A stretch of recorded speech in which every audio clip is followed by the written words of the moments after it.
Good afternoon, good morning, good evening, wherever in the world you might be. This is the Quantum Business Book Club, a spinoff from the podcast You Know Everything, because you do. But when we read books, we get to sit across the table from our imaginary peers who also know everything, and really amazing things happen. That's why I called this the Quantum Business Book Club. As a business coach, as a multiple business owner, as a serial entrepreneur, as a visionary and a creative, and a worker bee, I love reading. It's my favorite form of distraction. It's potentially why I never really figured out the whole social media game, is I would much rather just pick up a book than scroll through other people's opinions about all of the things. I like to synergize my ideas, my questions with someone else's answers. And what's so cool about books and the book we're going to talk about today is we can do this with someone who was alive 100 years ago, who is talking about these concepts and the challenges that I can relate to now, but give me this completely different way of thinking about my existing experience.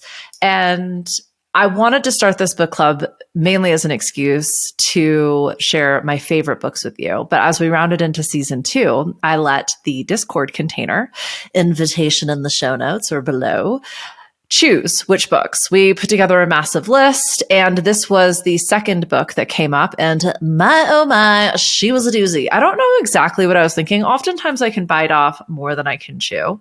And when I say oftentimes, every time, that's how I move through this world. I was very familiar with the hero's journey. I had never yet or actually read A Hero with 1,000 Faces, which is today's book. And what I failed to realize is that Joseph Campbell would go through about 1,000 different stories, myths, retellings, religions. I mean, the hero with 1,000 faces is the monomyth, the story that rules them all. And most of you, I'm sure, are very familiar with the hero's journey. What I'm not actually going to get like that into the hero's journey, only because I did another Quantum Business Book Club episode in season 1 on the artist's journey, which is one of my favorite all-time books by Stephen Pressfield. It is incredibly funny, but absolutely genius, comparing the journey of an artist to the hero's journey. And so I go into the steps, into the different academics have kind of different. Some people will say there's 10 steps. Some people say 11. I'm looking at 17 right here. So how you break up the hero's journey, I think, is a matter of interpretation, like most of these myths and stories. But what I'm going to focus on today is the symbology, how this story is your story, is my story, is society's story, is your business story, is everyone's collective journey, and why that's so powerful, what you can really take away from that in terms of your own success and quantum leaping, right?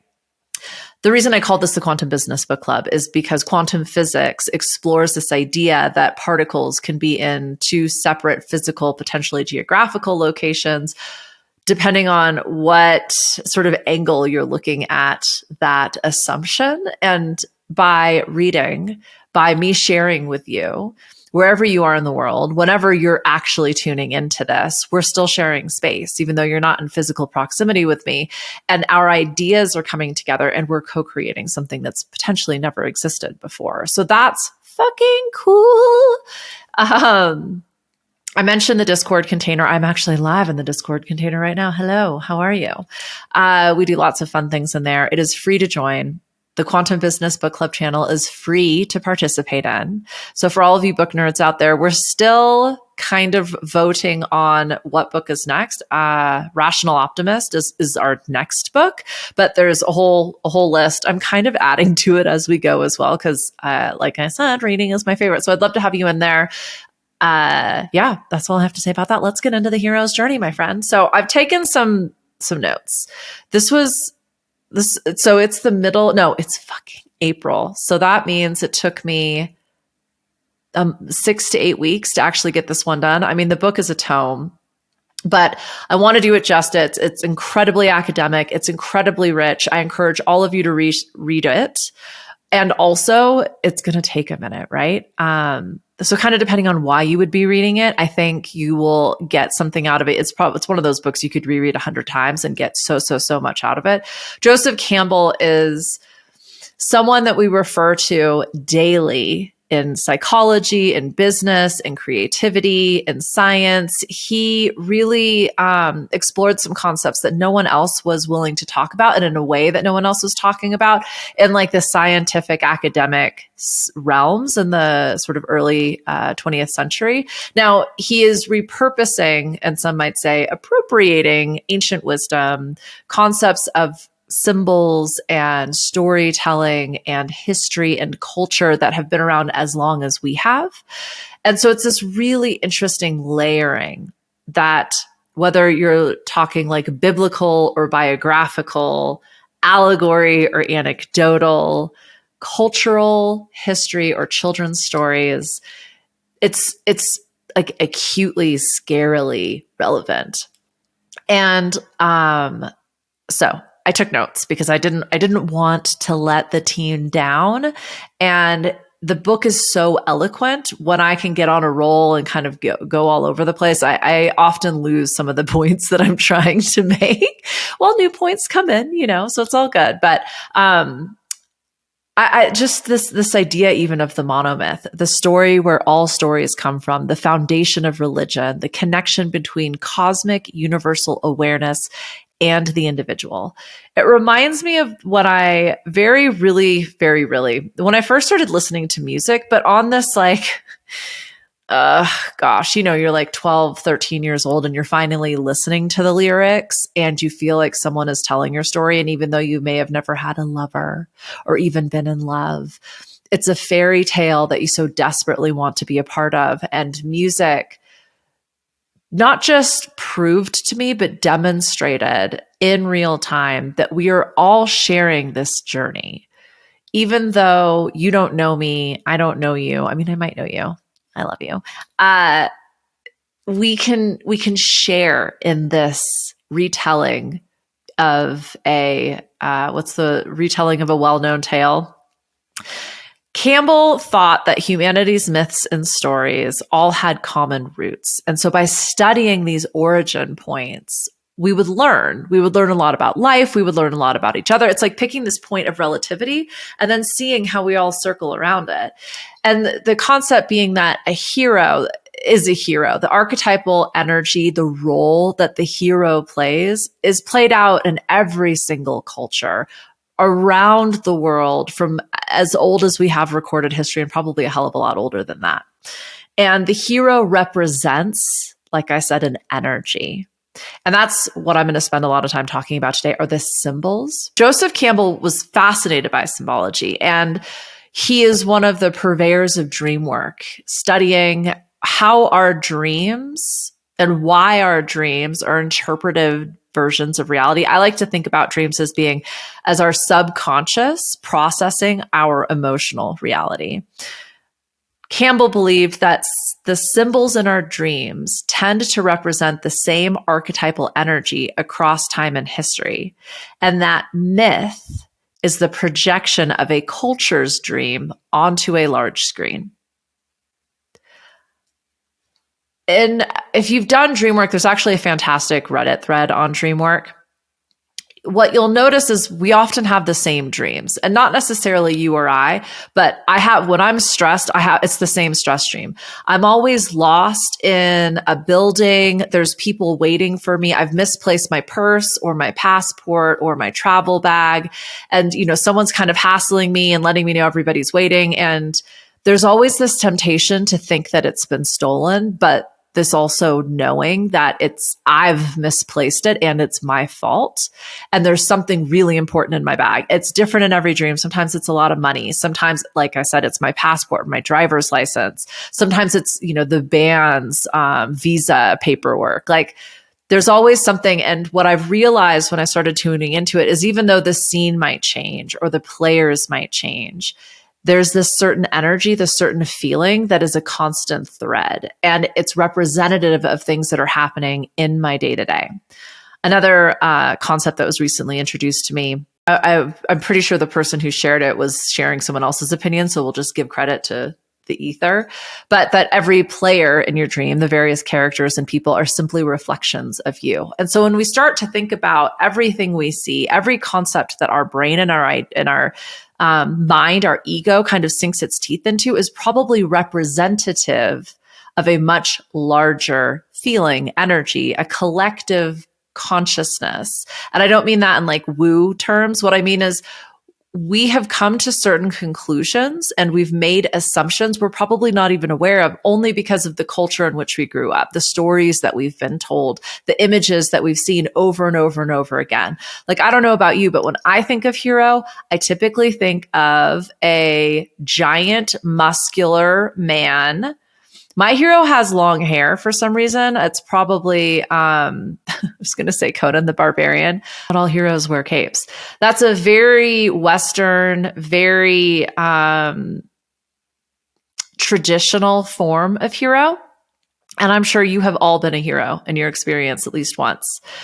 And I doubt that many of you look like Hercules. So again, I use that very simplistic example to just share that what we're doing here is exploring the energy of this imagery and where you come from, your age, the type of family that you grew up in, the media that you were exposed to. All of that is absolutely going to, on a symbolic level, inform your concept of the hero's journey. But Campbell would argue it's all the same. And what I've been really thinking about is like, how does it show up? How does it feel? How do I worship heroes? How do I condemn heroes? When I am trying to be a hero, why? Who am I saving? How am I showing up? Am I pedestalizing that? Am I worshiping that concept? Is that even realistic in my day-to-day? I'm going to get into a handful of the universal symbols that Campbell talks about, such as identity, good versus evil, fate versus free will, mortality, spirituality, tradition, transformation, coming of age, wisdom, exploration. These are the types of they can be thought about as periods in the hero's journey, but also symbols. And when you can start to tune into what represents these various experiences in terms of symbols, like as an example, transformation. I always think of the infinity sign, but then I think of the number 8. I think of water. I think of bathing, of showers, of fountains. I think of the seasons. Good versus evil. I mean, that's pretty obvious, but I say that because I'm making assumptions that my own cultural viewpoint is everybody's. So I think knights could be good or evil, kind of depending on which side of the world you are in, right?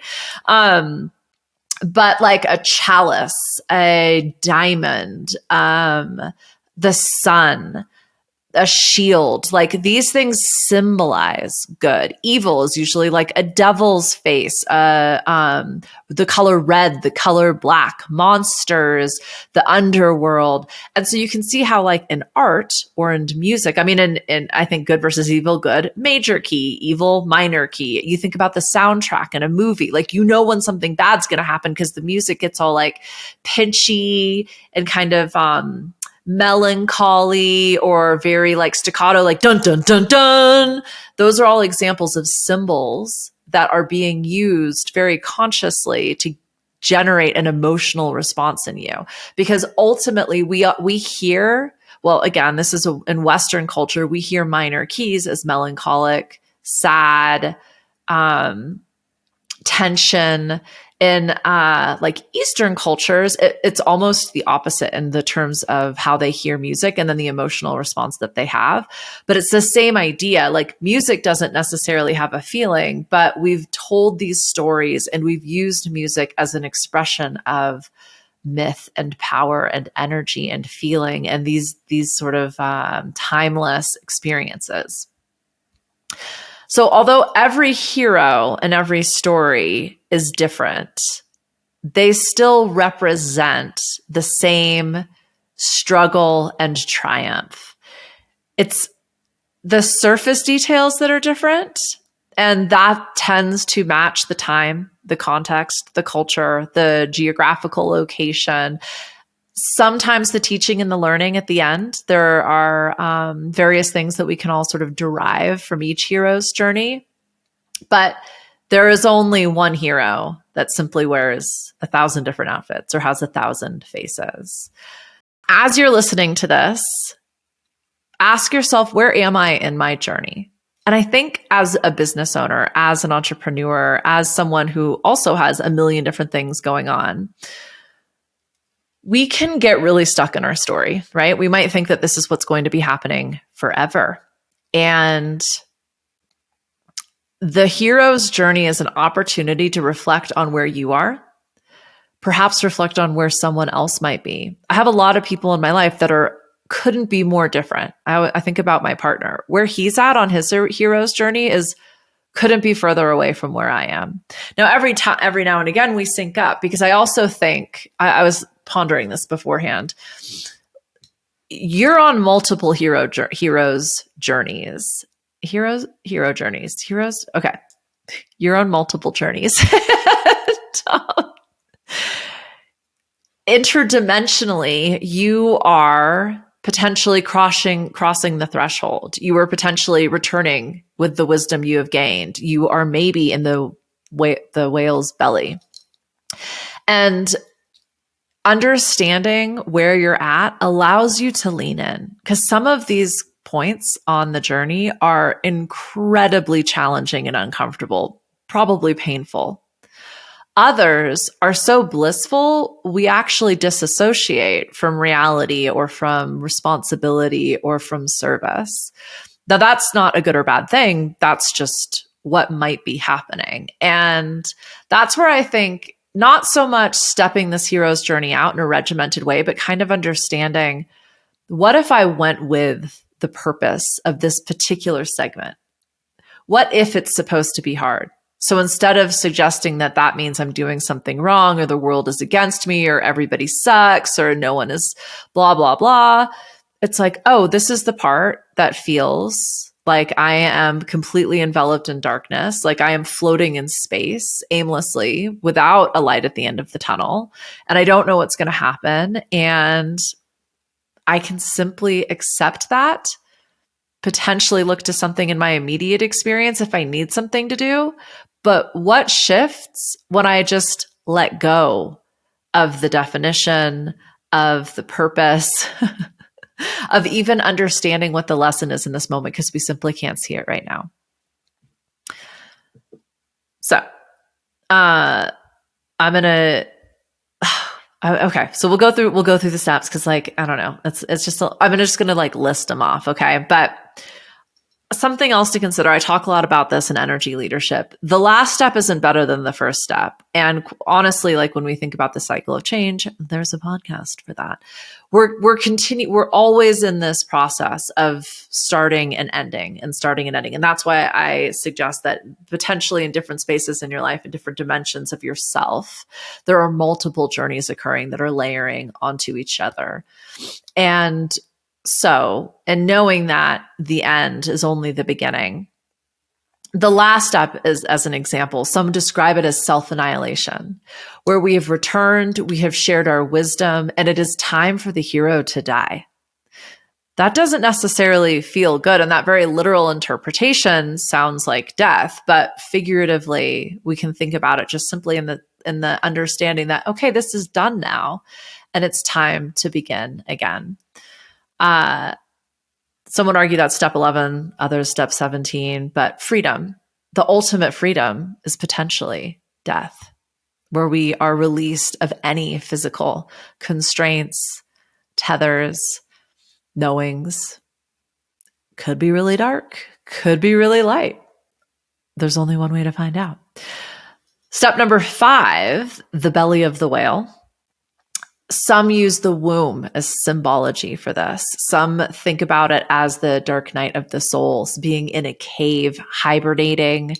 I think of blankets. I think of sitting in a cozy chair next to a fire on a dark winter stormy night. There are all sorts of symbols that you can use, and that probably make sense to you to represent the womb and the belly of the whale. This is where we are obliterated in our physical form, and this is how you transform into something new. This is part of the hero's journey. We've all been there. And it's supposed to be uncomfortable. I mean, you can think about it in terms of a workout. And that's what I loved about Stephen Pressfield's artist's journey. He talks about every single creative piece, essentially challenging the artist to the hero's journey. The call, the refusal, the threshold of adventure, and that we often deny the journey that we are on because it is overwhelming to think about that on the other side of this, we are going to be somebody completely different. So I am going to go through the steps really quick. So the call to adventure, the refusal of the call, supernatural help, crossing the threshold, belly of the whale, the road of trials, the meeting with the goddess. I think of this as the friends or foes, the helpers along your way that could potentially be tricksters as well. Woman as temptress, atonement with the Father, apotheosis, the ultimate boon, refusal of the return, the magic flight, rescue from without, the crossing of the return, another threshold, master of two worlds, freedom to live and die. So those are the 17 steps. If I go through every single one of them, we'll be here forever. But the general gist being, there is a person, they are called on this journey. They generally don't want to do it. It sounds really hard. They don't have the resources, or they're just happily tripping the light fantastic and don't want to mess up the status quo. But what happens when we ignore the thing that we're supposed to do? Supernatural aid. Generally, something crazy happens, right? It might be some external influence finds us, that mentor shows up, or there's a horrible disaster, and we're not able to ignore this challenge any longer. So we step it out. We say yes, begrudgingly or willingly, and we enter the belly of the whale. We went into that, but this is the hard part, the darkness, the scary, knowing that we've kind of got to be broken down in order to be built back up in something new. I think about boot camp. The road of trials. This is where we undergo a series of tests of proof, not just for, the people that are witnessing this story, but for ourselves. I think about this in terms of goal theory. We need to take several steps along the journey and teach ourselves that we are capable of doing so much greater than we had ever thought possible. It needs to feel like a stretch, but it also needs to feel like something that we can do. Hence the meeting with the goddess. So this is where the feminine archetype shows up. Now, obviously, this doesn't have to be a woman. Traditionally, in a lot of stories, that's how this particular energy shows up. But this is where we play with the concept of the maternal, of nurturing, sister, mistress, how feminine energy has shown up for you in your world, chaos, creativity, birth, new, sensuous, all those fun things.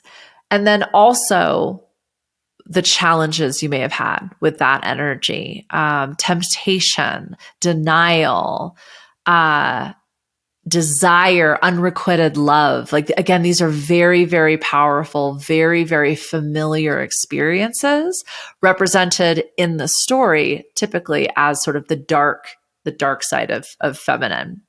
And then we have the atonement with the Father. So this is where while I was reading this and taking notes, the Father is often representative of the villain. And that archetype tends to be a bad guy, something you need to really overcome. It shows up as very structured, very disciplinary, very judgmental, very status quo, stuck to the same, doesn't want change. It's very rigid. And so in the hero's journey, this energy needs to be usurped, and essentially that the new is coming through. It's vibrant. It's fresh, it's potentially naive, and there is space for that. That is worthy of entertaining and honoring. And that's, well, I'll circle back to that. So apotheosis. So after conquering the fears, you've met the feminine, you've met the masculine, you sat through the darkness, you've passed all of these tests. Then we start to embody this confidence and this newfound strength and this willingness to try something even bigger and badder than we had before. And that could not have existed without having passed the tests, without having endured all of these challenges.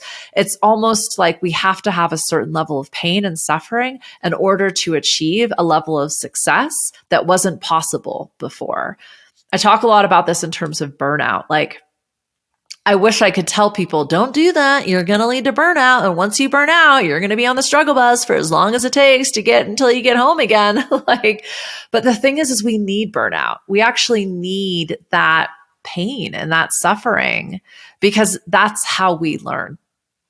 And that's what the monomyth, the hero's journey would argue, is that some of these lessons, some of these segments are simply unavoidable.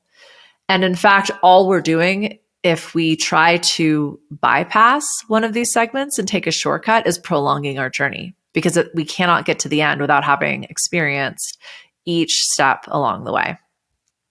So the ultimate boon, this is where the hero achieves their goal. They are reborn. They emerge from the belly of the whale. And there is reward showered upon them, whatever that kind of might look like. It's oftentimes like treasure. You know, when you think about reward, immediately I see like treasure chests and gold coins and lots of jewelry and lots of food. I see that like cornucopia situation, like Thanksgiving, harvest. Those are all symbols of the ultimate boon, the reward. Then refusal of the return. This is often where we can get a little distracted. We might think that the celebration and the party is going on forever. We might want to tease out a particular experience. This is a very common step to want to stay in. And it can feel very disassociative. This can like show up like a little bender, if you know what I'm talking about.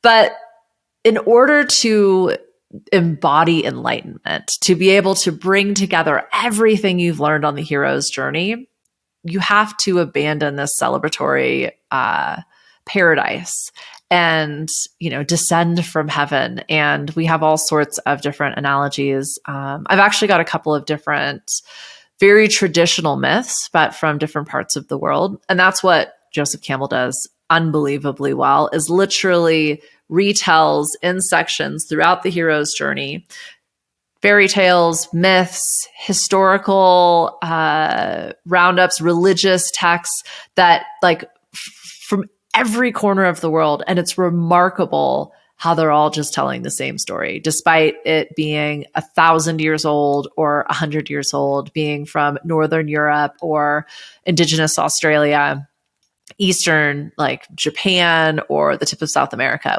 We're all telling these same stories, which I find absolutely fascinating. And the last being, actually, we're not at the last at all. We've got the magic flight. So this might be where the hero is actually gifted some type of it's actually a symbol for embodying everything that's been learned. So maybe it's an elixir, maybe they're drinking water, maybe it's a chalice, but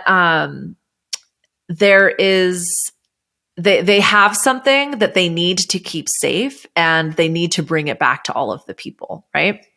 And then in this mission, so they've left paradise, right? They've got all of this wisdom. It's symbolized in some sort of like physical incarnation, and they're bringing it back, and there's a little more danger. The story is not over yet. They have not yet gotten to the end, and so it brings a little bit more drama, a little bit more test, a little bit more commitment, and ultimately the hero is now reminded or shown, like, you are the answer. You know everything. You are what you have been looking for.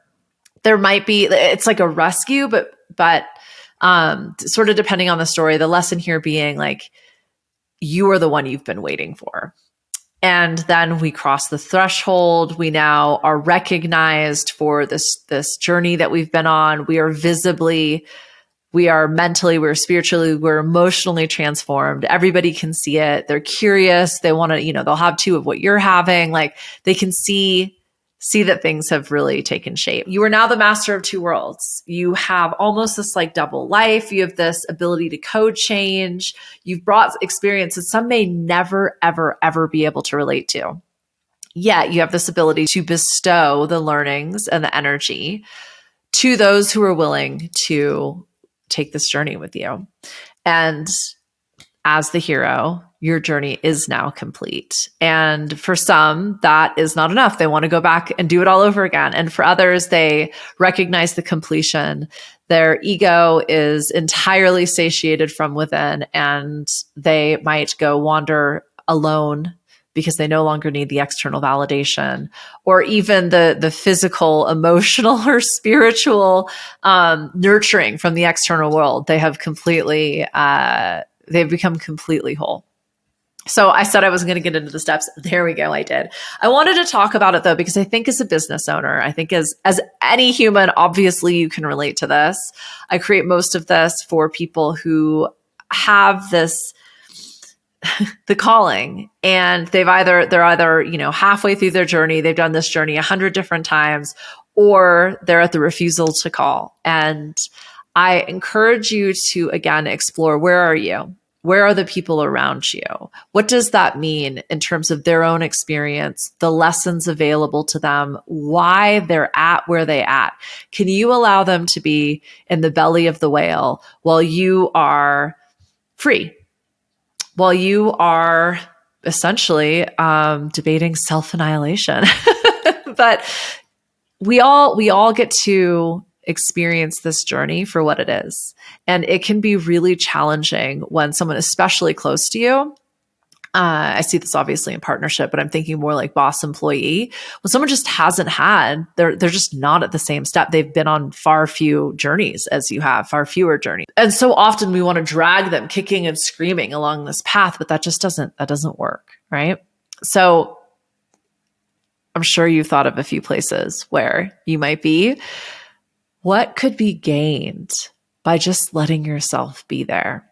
Oh, this is the refusal to call. That's the thing that feels really hard, like writing the book. It's a very obvious example. But I just spoke with someone today, one of the people that I work with, and they experienced a death in the family. And in having to gather all of the family together, celebrate life, get everybody organized, they discovered some new skill sets in themselves. And they realized that by the time they got home, they had been transformed. They had this new knowledge. They had embodied it. And it was an incredibly powerful skill set that they feel like might change the course of their career and their work here. And that's big. And they're taking some time to figure out, is this the beginning of my journey? Or is this the end of my journey? Do I take this knowledge and share it? Or am I self-contained in this experience? And is this the end of it? And it's time to start something completely new. I don't think there's one answer to that. I don't think there's a right answer to that. But when you think about where you've been on your journey, you're going to understand that particular segment and the experience that is available when you simply allow it to show up. So, symbols.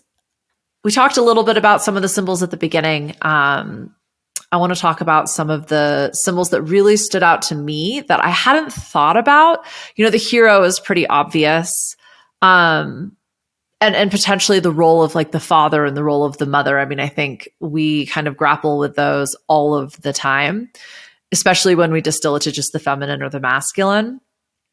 But as an example, the cycle. How can the cycle show up in your physical reality? So I think like day, night, dawn, dusk, birth, death, young, old, spring, summer, fall, winter. We have very obvious ways of demonstrating this energy. Things are always changing. And this too shall pass. We can get really caught up in our narrative and our like very sometimes murky, cloudy, confusing reality. And if you've ever tried free writing before, which is where you kind of give yourself time to just start writing on a page with nothing in particular, and you kind of start doodling and saying, this is dumb, I don't know what I'm supposed to write. All of a sudden stuff starts coming out. And if you keep going with it and you give yourself maybe 10, 15 minutes, sometimes longer, you'll start to see what I mean when I talk about symbols. We can start describing these energies in this symbolic way. I'm looking at the clock. It feels like this 10 minutes will never end. I just wish that I could go into bed and go into hibernation. Everything feels hard. This is feeling, blah, blah, blah. We've just described a few different stages in this hero's journey as based on symbols in our imagination that represent an energy or a feeling.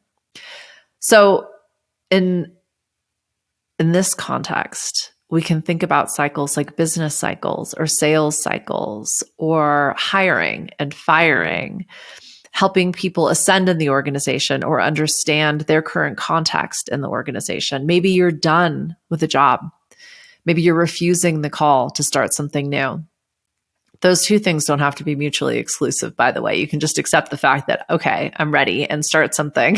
And then you get that interdimensionality, right? Where you're starting a hero's journey in one space and you are potentially completing a hero's journey and starting again, but with a different mission this time. So power. I'd never thought about power in terms of symbols. I mean, of course, you think like the strong arm or like the president, the leader of your community or culture, your country, your neighborhood, certain cars. I think of like big trucks as like power. And the idea in Campbell's narrative is that power is sort of the origin point of good or evil. Power is defined by service. Do you use this energy for good or do you use this energy for bad? And it can take all forms: a magic ring, a lightsaber. I've actually shared 2 links as well. NASA and, oh my gosh, I'm going to forget. I think, NASA and Disney did a presentation on the hero's journey as Star Wars. So I've linked to that. I also got Kurt Vonnegut talking about the hero's journey, because every single hero or heroine in his books absolutely follows the hero's journey. And it's a pretty funny, that one's only about 5 minutes, but it's a pretty funny retelling. So there's a lot of links that I'm sharing in below and sharing in the show notes, just so that you can tap into this in whatever way suits you. Maybe my delightful degustation of the hero's journey will be enough. Who knows? But the power, I mean, I was thinking in terms of like access, privilege. Those are more esoteric concepts, but like the internet, a computer, what kind of computer you have. Do you have an iPhone? Do you have an Android? Like these can be symbols of power. We talk about it like BDE, big dick energy, or big deal energy. High heels, power stances, hero stances. There's so many different ways we can represent power. And what's also fascinating is like eye contact is a strong symbol of power. And depending on the culture, it's something you do or you don't do to acknowledge the power in the dynamic, in the relationship. So power as a symbol, how does it show up for you? How do you wield power? I know for, men, it can be a watch. For women, it can be a handbag. But if I don't care about your handbag, do I recognize that power?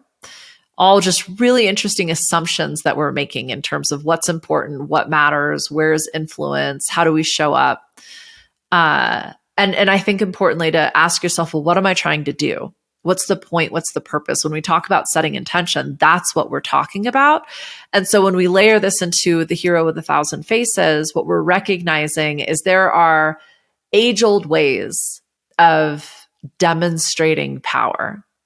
Now, are you doing something that's really superficial? No judgment, by the way. That's like, we often think of superficial as bad, but I'm using it in this context, meaning that only the people in your immediate experience are going to get it, which might be fine.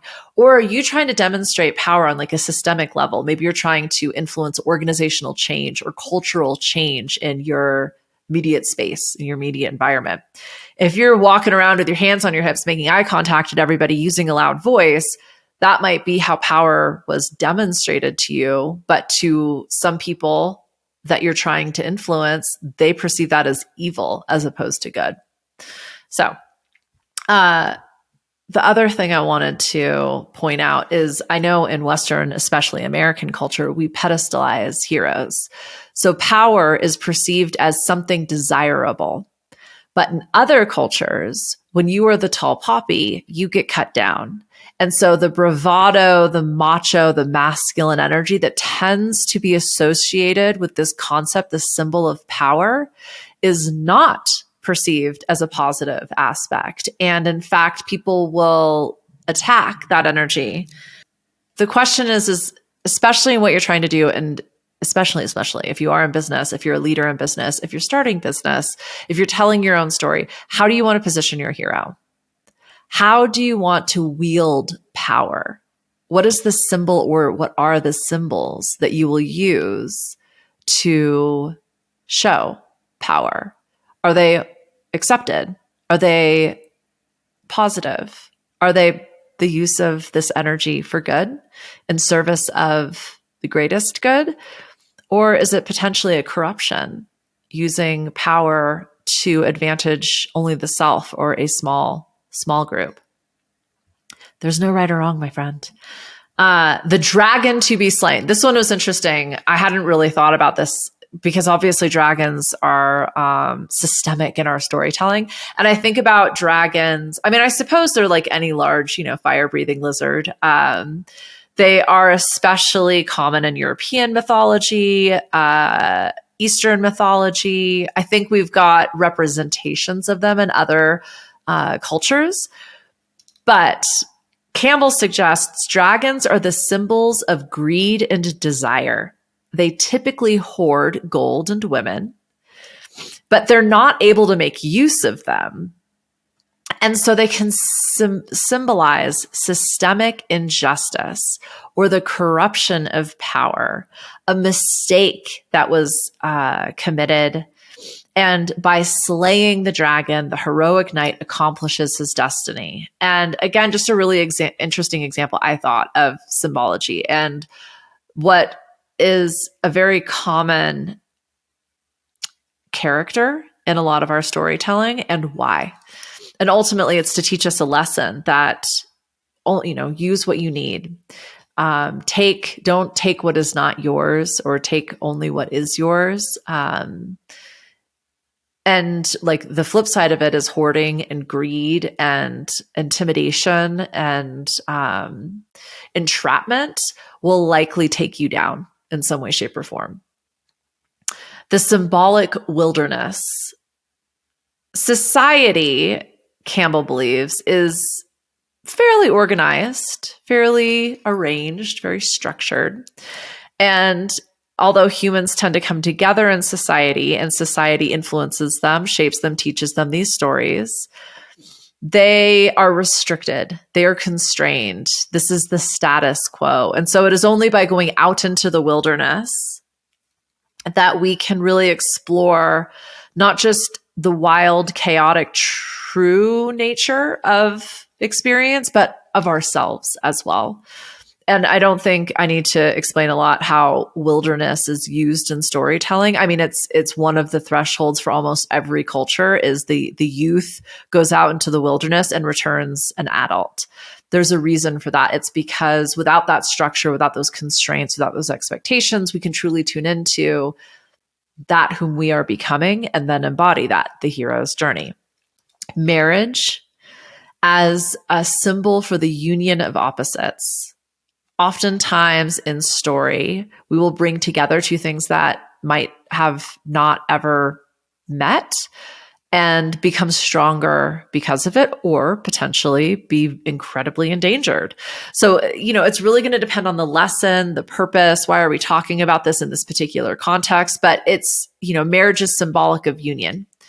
And it's interesting. Campbell observes that marriage is often the symbol of a resolution as well. There's been a problem, there's been a conflict, now we have a solution. Magic weaponry. that lightsaber.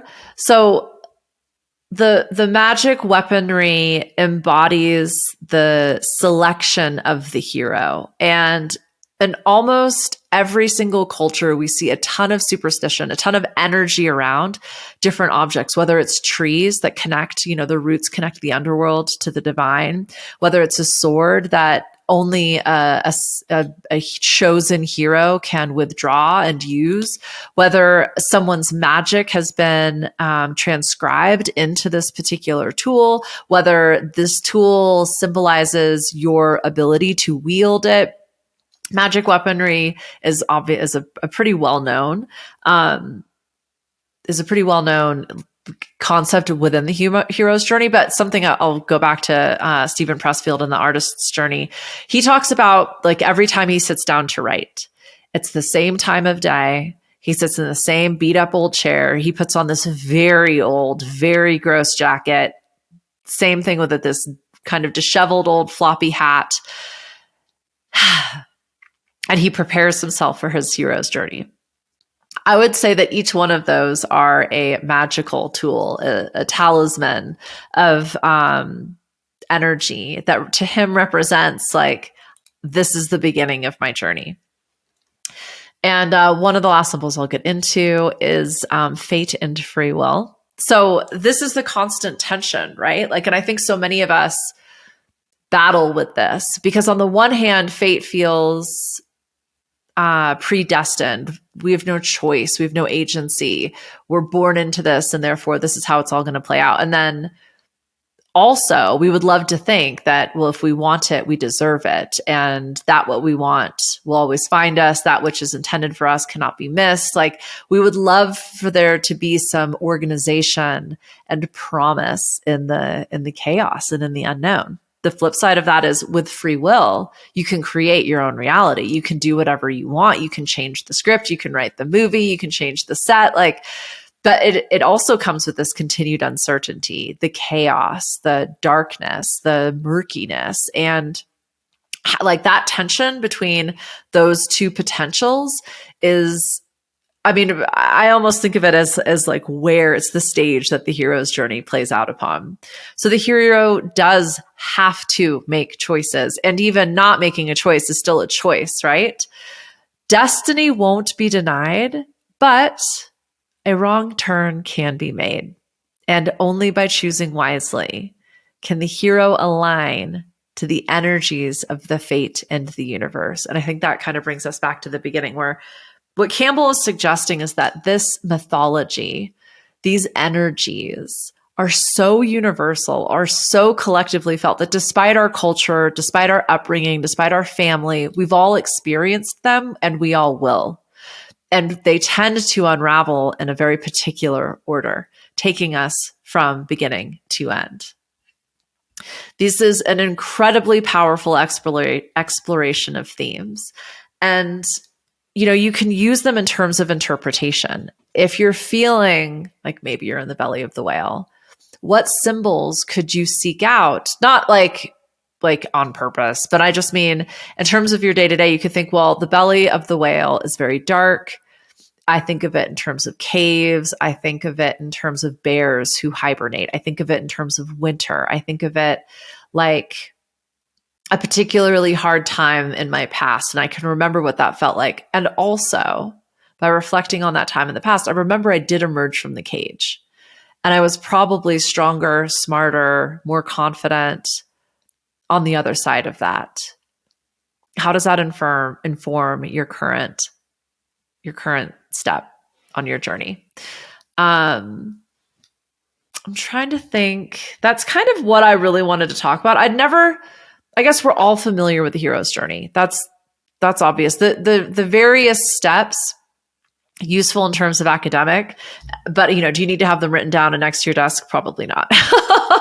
But I think really useful when you're wondering where you are, why is it like this, what's coming next, how to manage change, how to manage organizational or cultural change in your experience, how to work with other people who are on their own journeys, who are battling their own enemies and trials and making their own friends. And discovering their feminine maternal energy and then being abandoned by it and then atoning with the father. Like it is a wild adventure. It's a wild ride.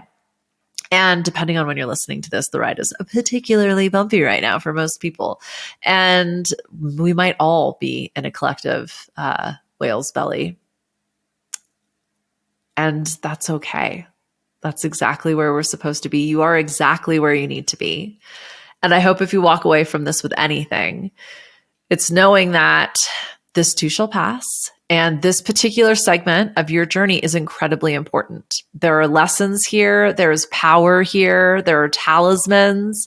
There are symbols. There are friends. There are tools that you will walk away with from this moment that will be invaluable to you, even if it's just to trade them for something even bigger and better, right?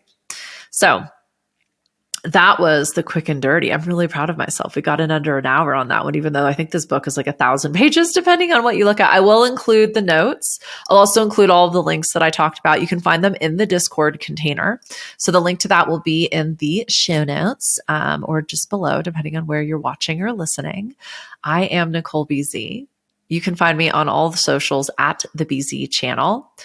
And that's all I got. The next book in the Quantum Business Book Club is Rational Optimist. I am also reading Letting Go.